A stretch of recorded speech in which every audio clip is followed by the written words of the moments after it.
ನಮಸ್ಕಾರ. ನಾನಿವತ್ತು ಒಂದು ಸಿಂಪಲ್ ಆಗಿರೋ ಕ್ರೋಶಾ ಡಿಸೈನ್ ತೋರಿಸ್ತಾ ಇದ್ದೀನಿ. ಇದು ಒಂದೇ ಲೈನಲ್ಲಿ ಬರುತ್ತೆ.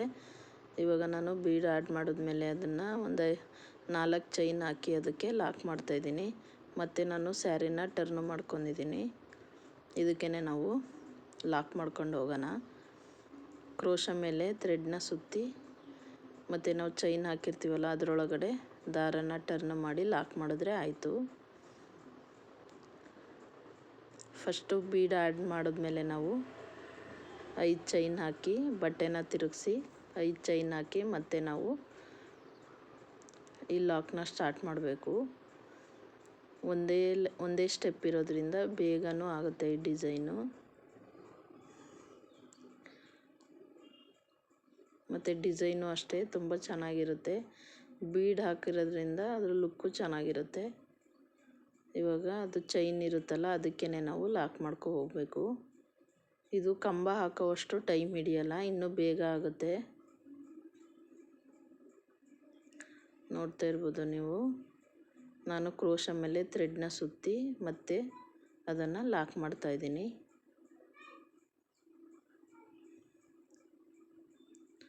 ಇವಾಗ ಎಷ್ಟಾಗಿದೆ ನೋಡೋಣ. ಇಲ್ಲಿ ನಾವು 10 ಹಾಕಬೇಕು. ಇದು ಇನ್ನೂ ಒಂದು ಬೇಕು.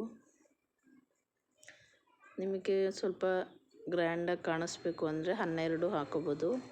ನಾನಿಲ್ಲಿ 10 ಲಾಕ್ನ ಸೇರಿಸ್ತಾ ಇದ್ದೀನಿ. ಇವಾಗ ಇದು 10 ಆಯಿತು. ಮತ್ತು ನಾವು ಸ್ಯಾರಿಗೆ ಅದು ಜಾಗ ನೋಡಿ ಲಾಕ್ ಮಾಡೋದು ಈ ಥರ.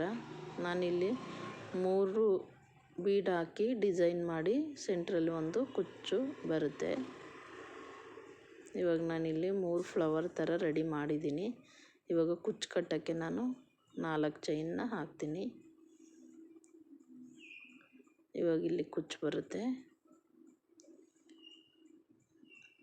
ಈ ಥರ. ಇವಾಗ ಇದು ರೆಡಿಯಾಗಿದೆ.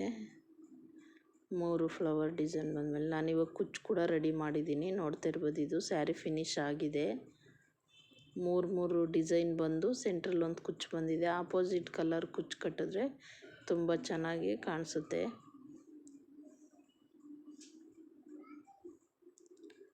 ನಾನಿಲ್ಲಿ ಕುಚ್ಚು 35 ಎಳೆಯಲ್ಲಿ ಕುಚ್ಚು ಕಟ್ಟಿದ್ದೀನಿ. ನೀವು ಒಂದು ಸಲ ಹೇಗಿತ್ತು ಅಂತ ತಿಳಿಸಿ. Thank you.